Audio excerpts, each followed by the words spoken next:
Welcome future doctor. তাহলে এইবার আমরা শুরু করব হচ্ছে বায়োলজিক্যাল ক্লাসিফিকেশনের পিওয়াইকিউ। তো প্রথম পিওয়াইকিউটা কি বলেছে দেখো, এখানে বলেছি each of the following characteristic, কিছু ক্যারেক্টার দিয়ে দিয়েছে যেটা হুইটেকারের 5 কিংডম ক্লাসিফিকেশনকে ডিনোট করছে। তো এখানে আমাকে বলেছে অর্ডার অফ কমপ্লেক্সিটি অনুযায়ী আমাকে সাজাতে হবে। তাহলে সব থেকে হুইটেকারের 5 কিংডম ক্লাসিফিকেশনে সব থেকে নর্মাল মানে সিম্পলেস্টকে বলো প্রোক্যারিওট। তাহলে এখানে দেখো কোনটায় প্রোক্যারিওট আছে, এ মাল্টিসেলুলার তো প্রোক্যারিওট হবেই না, হেটেরোট্রপিক টিস্যু অর্গান আছে তো এরা প্রোক্যারিওট না। কেন? কারণ প্রোক্যারিওট আমরা কি জানি সিঙ্গেল সেলুলার হয়। সিটা হচ্ছে প্রোক্যারিওটিকের কথা বলছে, তার মানে অপশনে আমি কি দেখবো, সিটা যেটাই থাকবে স্টার্টিং এ সেটা উত্তর হবে। তাহলে দেখো বি আর ডি আছে, এরপরে দেখো ই এ দুটোতেই সেম, তাহলে আমি এই দুটো পড়বোই না। হ্যাঁ, কেন? এতে আমাদের টাইম সেভ হবে। তোমরা জানো যে বায়োলজির কোশ্চেন কিন্তু একটু লেন্দি হয়, সেই জন্য সময়টা সেভ করা কিন্তু খুব ইম্পর্টেন্ট। তাহলে ই আর এটা হচ্ছে আমরা পড়বো না। তারপরে দেখো বি আর ডি আছে, বি ডিতে কি আছে দেখো, বিটা বলেছে হেটেরোটপ টিস্যু অর্গান সিস্টেম আছে, আর ডিটাতে বলেছে টিস্যু আর অর্গান আছে শুধু। তাহলে কোনটা কমপ্লেক্স তোমরাই বলো। এখানে আমি অর্গান সিস্টেম দেখতে পাচ্ছি আর এখানে অর্গান দেখতে পাচ্ছি। কমপ্লেক্সিটি অবভিয়াসলি অর্গান সিস্টেমটা বেশি হবে, তার মানে আমি কি হবে যে বি যেটা এটা লাস্টে হবে। তো এখানে দেখো বিটা লাস্টে আছে, তাহলে অপশন ডি হয়ে গেল। এরকম ভাবে কিন্তু টাইম সেভ করতে হবে। যে এখানে আমি দেখো এতগুলো 5টার মধ্যে আমি জাস্ট একটা পড়লাম, মানে 3টে সেন্টেন্স পড়লাম, দুটো পড়লাম না। এতে মনে হবে যে স্যার এতে হয়তো ম্যাক্সিমাম 10-15 সেকেন্ড বাজবে, এতে কি যায়? কিন্তু এই প্রত্যেকটা প্রশ্নেও বা মিনিমাম যদি তুমি মানে এরকম 20-30টা প্রশ্নে 10-15 সেকেন্ড বাঁচিয়ে দাও, সেটাও কিন্তু অনেক। এটা তোমার এক্সট্রা ফিজিক্সের একটা অঙ্ক করার কিন্তু সময় পেয়ে যাবে। তারপরে দেখো এখানে কি কি বলেছে, এক্সাম্পল দিয়েছে। অর্গানিজম বলে দিচ্ছি, উগ্লিনয়েড, ডাইনোফ্ল্যাজেলেট, স্লাইম মোল্ড, প্লাজমোডিয়াম। তো এই সব কটা বলো কার আন্ডারে পড়ছে বলো। প্রথমটা কি ছিল মনেরা, তারপরে দেখো প্রোটিস্টা। তো এই সবগুলো কিন্তু প্রোটিস্টার আন্ডারে পড়ছে, সবকটা প্রোটিস্টারই এক্সাম্পল। তো এখানে কোনটা উত্তর হবে বলো, ইউগ্লিনয়েড, ডাইনোফ্ল্যাজেলেট, স্লাইম মোল্ড, প্লাজমোডিয়াম। তোমরা যদি দেখো তাহলে এখানে অপশনগুলো কি বলেছে দেখো,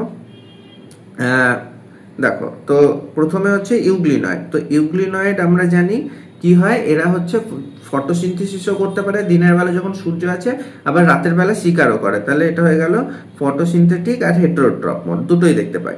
তারপরে হচ্ছে ডাইনোফ্ল্যাজেলেট। তো ডাইনোফ্ল্যাজেলেট কি বলেছে, ডাইনোফ্ল্যাজেলেট কিন্তু ফটোসিনথেসিস করতে পারে।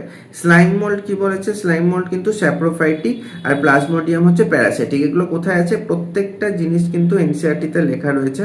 তোমরা যদি চলে যাও এই যে প্রোটিস্টার মধ্যে, এই দেখো এইখানে তোমরা দেখতে পাচ্ছ যে এই যে ডাইনোফ্ল্যাজেলেট যেটা বললো, এই যে ডাইনোফ্ল্যাজেলেট দেখো বড় করে মানে লেখা আছে ফটোসিনথেসিস।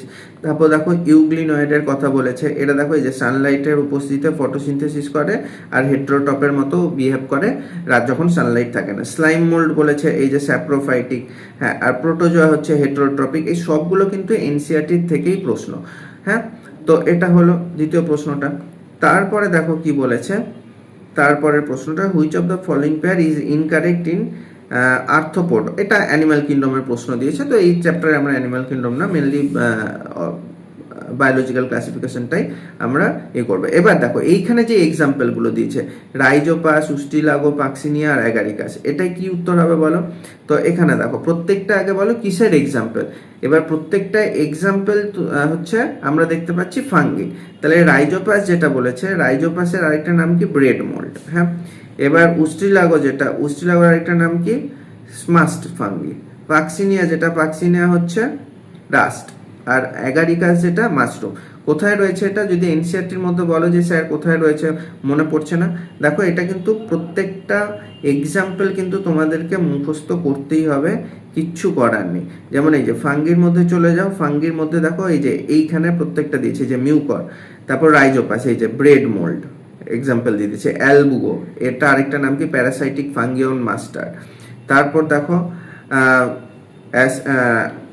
যেগুলো বলেছে এই যে অন্য নামগুলো এক্সাম্পল। এখানে দেখো নিউরোস্পোরা, তারপর হচ্ছে অ্যাসপারজিলাস, ক্ল্যাভিসেপস, এগুলো কার মধ্যে পড়ছে, অ্যাসকোমাইসিটিস।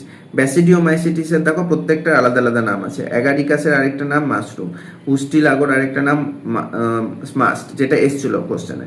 পাক্সিনিয়া হচ্ছে রাস্ট। হ্যাঁ, এবার দেখো ডিউটেরোমাইসিটিসের 3টা এক্সাম্পল, এগুলোর আলাদা নাম নেই। তার মানে কি এক্সাম্পল থেকে যখন প্রশ্ন দিচ্ছে তো তোমাদের কিন্তু এক্সাম্পলগুলো অবশ্যই মুখস্থ করতে হবে, সেটাও কিন্তু ইকুয়ালি মানে প্রত্যেকটা ইসের এই বিশেষ করে এই প্ল্যান্ট কিংডম, অ্যানিমাল কিংডম আর এই বায়োলজিক্যাল ক্লাসিফিকেশনের এক্সাম্পলগুলো থেকে কিন্তু প্রচুর প্রশ্ন আসে, তোমরা পিওয়াইকিউতে দেখতেও পাচ্ছ। এবার দেখো 2024-এ প্রশ্ন এসছে, which of the following is not a criteria of classification of fungi. ফাঙ্গির ক্লাসিফিকেশনের ক্রাইটেরিয়া কি নয়। এবার দেখো সব ফাঙ্গি আমরা কি জানি, ফাঙ্গি সব কি হয়, মেনলি হেটারোট্রফ হয়, মানে স্যাপ্রোফাইটিক টাইপের হয়। ফাঙ্গি কিন্তু অটোট্রফ হয় না। তার মানে সব ফাঙ্গির ক্যারেক্টারই যদি এক টাইপের, হ্যাঁ, বাট কিছু হচ্ছে এবার হতে পারে হয়তো প্যারাসাইটিক হতে পারে, কিছু হচ্ছে স্যাপ্রোফাইটিক হতে পারে, হ্যাঁ, আবার কিছু হচ্ছে অ্যালগির সাথে হচ্ছে ফাঙ্গি যুক্ত হয়ে গিয়ে আমরা পরে পড়বো যে হচ্ছে সিম্বায়োসিসও করতে পারে, তো ঠিক আছে, সেগুলো আলাদা ব্যাপার। হ্যাঁ, যেটাকে আমরা কি বলছি, আরেকটা হচ্ছে লাইকেন, যেটার এক্সাম্পল।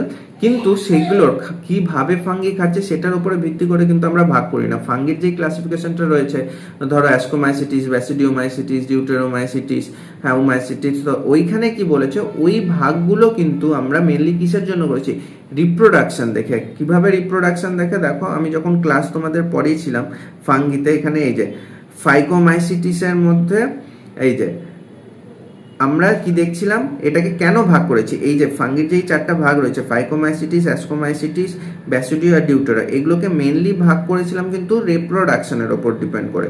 যেমন হচ্ছে ফাইকোমাইসিটিসের সেক্সুয়াল এটা করে, আসেক্সুয়াল এগুলো আমরা দেখতে পাই। অ্যাস্কোমাইসিটিসের সেক্সুয়ালে আমরা অ্যাস্কোস্পোর দেখতে পাই, সেই জন্যই নাম হচ্ছে অ্যাস্কোমাইসিটিস। বেসিডিওমাইসিটিসের সেক্সুয়ালে বেসিডিওস্পোর দেখতে পাই, সেই জন্যই নাম হচ্ছে বেসিডিওমাইসিটিস। আর ডিউটেরোমাইসিটিসকে ফাঙ্গি ইমপারফেক্টি বলি কেন, কারণ এদের মধ্যে সেক্সুয়ালটা থাকেই না। তো দেখো এদের কিন্তু আমরা এই সেক্সুয়াল রিপ্রোডাকশন হোক সেটার উপর ভিত্তি করে ভাগ করেছি, বা এদের হচ্ছে শেপটা থাকে কি থাকে না সেটার উপর ভিত্তি করে ভাগ করেছি, এই অন্যান্য এইসব জিনিসের উপর ভাগ করে কিন্তু ভাগ করেছি। কিন্তু আমরা কিসের ওপর ভাগ করিনি, mode of nutrition. Mode of nutrition ছাড়া morphology, mycelium, mode of spore formation, fruiting body, এই সবগুলোর ওপর ভাগ করেছি, কিন্তু ডিপেন্ড করে ভাগ করেছি, কিন্তু আমরা শুধুমাত্র মোড অফ নিউট্রিশনের ওপর ডিপেন্ড করে ভাগ করিনি। তো 2024-এ এটা এসেছিল। এবার তারপরে দেখো 2023-এ কি এসছে, house fly belongs to the family. এটা হচ্ছে প্রথম লিভিং ওয়ার্ল্ডের প্রশ্ন, তো ওটা এখন করবো না।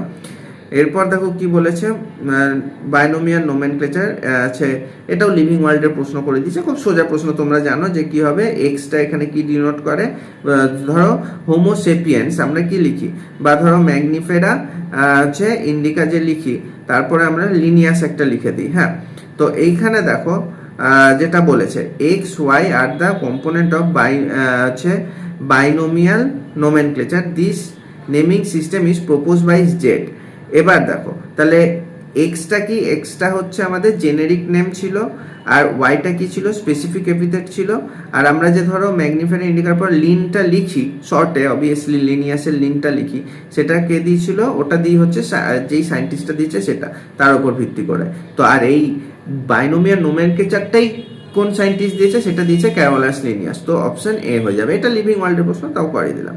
হ্যাঁ, তারপরে এটা যেটা দিয়েছে, ম্যাড কাউ ডিজিজ, সিয়ার Jakob disease human due to, কার জন্য হয়, তো অবভিয়াসলি এটা প্রিয়নের জন্য হয়। তাহলে যখন এখানে প্রশ্ন দিয়েছে প্রিয়নের জন্য কোন ডিজিজ হয়, তার মানে বাকি প্রশ্ন আর কি আসতে পারে, অন্যান্য ডিজিজ কিসের জন্য হচ্ছে।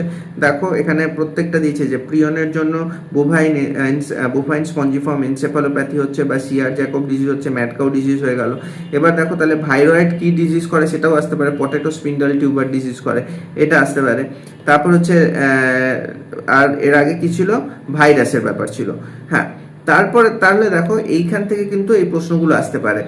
আর তারপরের প্রশ্নটা যদি আমরা দেখি পিওয়াইকিউ কি এসছে, তো পিওয়াইকিউতে আমরা দেখতে পাচ্ছি যে তারপরের প্রশ্নটা দিয়েছে যে একটা স্টেটমেন্ট দিয়ে দিয়েছে দুটো। হ্যাঁ, তো বলেছে mycoplasma can pass through less than 1 micron filter. মাইক্রোপ্লাজমার কথা বলছে। এবার মাইক্রোপ্লাজমা দেখো এনসিইআরটিতে কিন্তু লেখা রয়েছে যে সব থেকে ছোট, সেই জন্য কিন্তু ব্যাকটেরিয়ার যেটা ফিল্টার পেপার, নর্মাল ব্যাকটেরিয়া যেটা পাস করতে পারে না, মাইক্রোপ্লাজমা পারবে। কেন, কারণ ব্যাকটেরিয়াদের মধ্যে, মোনেরাদের মধ্যে সব থেকে সিঙ্গেল সেলুলার, সব থেকে পৃথিবীর মধ্যে ছোট্ট যে অর্গানিজম সেটা হচ্ছে মাইক্রোপ্লাজমা। হ্যাঁ, এরপর কি বলেছে, আর মাইক্রোপ্লাজমার কিন্তু সেল ওয়ালও থাকে না আর অক্সিজেন ছাড়াও বাঁচতে পারে। স্টেটমেন্ট 2 বলেছে মাইক্রোপ্লাজমা আর bacteria with cell wall. Obviously cell wall থাকে না, তার মানে স্টেটমেন্ট 1 কারেক্ট, স্টেটমেন্ট 2 ভুল। এখানে অপশন হয়ে যাবে স্টেটমেন্ট 1 কারেক্ট, স্টেটমেন্ট 2 ভুল। তার মানে দেখো মাইক্রোপ্লাজমা যদি এটা হয় তাহলে মাইক্রোপ্লাজমা থেকে আর কি কি প্রশ্ন আসতে পারে। মাইক্রোপ্লাজমার ক্ষেত্রে মাত্র 3টে ইনফরমেশন, 3-4টে ইনফরমেশনই খুব ইম্পর্টেন্ট, যেগুলো আমাদের কিন্তু এখানে দেওয়া রয়েছে মাইক্রোপ্লাজমার ব্যাপারে। হ্যাঁ, এক হচ্ছে কি বললাম, সব থেকে স্মলেস্ট লিভিং অর্গানিজম হচ্ছে যাদের organism completely lack cell wall থাকছে না, স্মলেস্ট লিভিং হচ্ছে আর অক্সিজেন ছাড়া বাঁচতে পারে। হ্যাঁ, আর কি মাইক্রোপ্লাজমা হচ্ছে pathogenic to animal and plant, অর্থাৎ প্ল্যান্ট আর অ্যানিম্যাল দুজনের ক্ষেত্রেই কিন্তু এরা প্যাথোজেন অর্থাৎ ক্ষতি করে। তো আপাতত এইটুকুনি থাক, নেক্সট ক্লাসে আমরা বাকি পিওয়াইকিউ গুলো দেখবো। Thank you.